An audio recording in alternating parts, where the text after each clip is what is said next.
बीते हफ्ते लुधियाना में ऐसा कुछ हुआ जिसने पुतिन, यूरोप, अमेरिका सहित पूरी दुनिया को चौंका दिया। जर्मनी ने साल 1945 के बाद पहली बार किसी विदेशी देश में अपने सैनिकों की तैनाती को अंजाम दिया।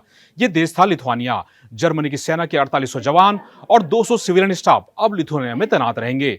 देखने में आपको यह संख्या छोटी लग रही हो, लेकिन इस तैनाती का बहुत महत्व है। साल 2022 में यूक्रेन जंग के शुरू होने के बाद से ही पूरा यूरोप रूस के राष्ट्रपति पुतिन की विस्तारवादी नीतियों को लेकर हमेशा से डरा हुआ रहा है। यूरोप को डर रहा है, क्या पुतिन आज यूक्रेन में कर रहे हैं, बाद में उनके देश का नंबर भी आएगा?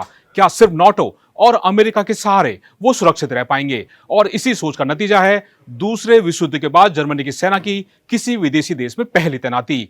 लिथुआनिया की सीमा रूस के कालिनिनग्राद और मॉस्को के प्रमुख सहयोगी देश बेलारूस के साथ लगती है, और जर्मनी की यह तैनाती पुतिन को एक सख्त संदेश देना चाहता है। संदेश कि सारा यूरोप पुतिन के खिलाफ खड़ा है और मौका पड़ने पर जंग का डटकर मुकाबला करेंगे। पुतिन के यूक्रेन में जंग में कूदने के बाद से सिर्फ नाटो और अमेरिका के सहारे अपनी सुरक्षा छोड़ने वाले जर्मनी की आंखें खुली और उसने हथियारों की खरीद के लिए $84 बिलियन का खास फंड बनाया है। अमेरिका के राष्ट्रपति ट्रंप के नाटो में शामिल रहने और यूक्रेन जंग में उसकी भूमिका को लेकर टाल मटोल की भूमिका को लेकर भी पूरा यूरोप नाराज है और उसे लगता है कि सुरक्षा के लिए उसे खुद तैयारी करनी होगी। जर्मन फौज की लुधियाना में तैनाती इस सोच में बड़ा और अहम कदम है।